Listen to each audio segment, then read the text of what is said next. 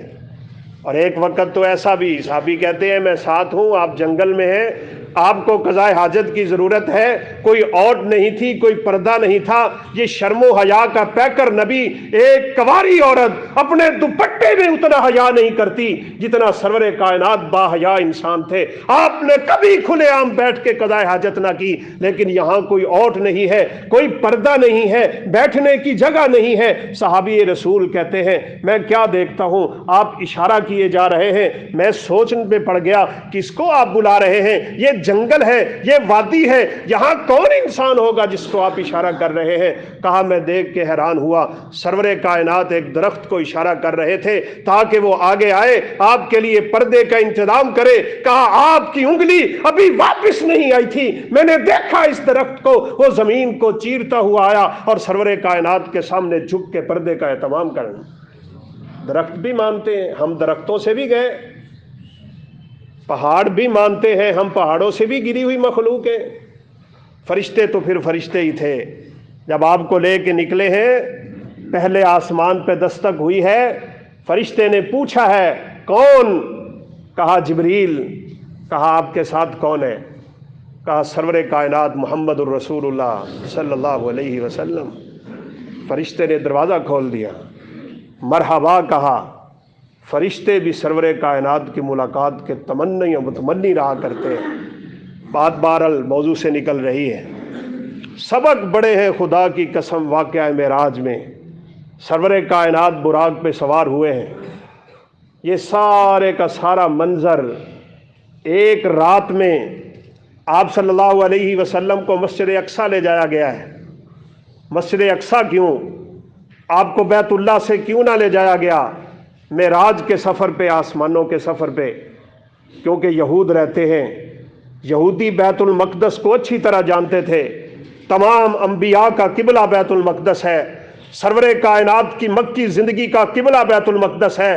مدینہ میں آ کے 16 مہینے سرور کائنات بیت المقدس کی طرف منہ کر کے نمازیں پڑھتے رہے، لیکن آپ کا ارادہ تھا بیت اللہ بن جائے، مسلمانوں کا قبلہ۔ آپ آسمان کی طرف نظر اٹھاتے ہیں، دل میں خواہش ہے، اپنے رب کو پکارتے ہیں، باتوں باتوں میں بات کرتے ہیں کاش کہ قبلہ بیت اللہ بن جائے۔ 16 مہینوں کی نمازوں کے بعد آپ نماز کی ہی حالت میں تھے، جبریل امین آ گئے اور آپ کو آ کے کہا فَلَنُوَلِّيَنَّكَ قِبْلَةً تَرْضَاهَا فَوَلِّ وَجْهَكَ شَطْرَ الْمَسْجِدِ الْحَرَامِ۔ اے پیغمبر میں نے آپ کی خواہش کو پورا کر دیا، آج کے بعد مسلمانوں کی نمازیں بیت اللہ کی طرف ہوا کریں گے۔ آپ کو اس لیے بیت المقدس میں لے جایا گیا ہے، وہاں پہنچے ہیں، انبیاء ہیں، یہ برزخی اور اخروی زندگی کے معاملات ہیں۔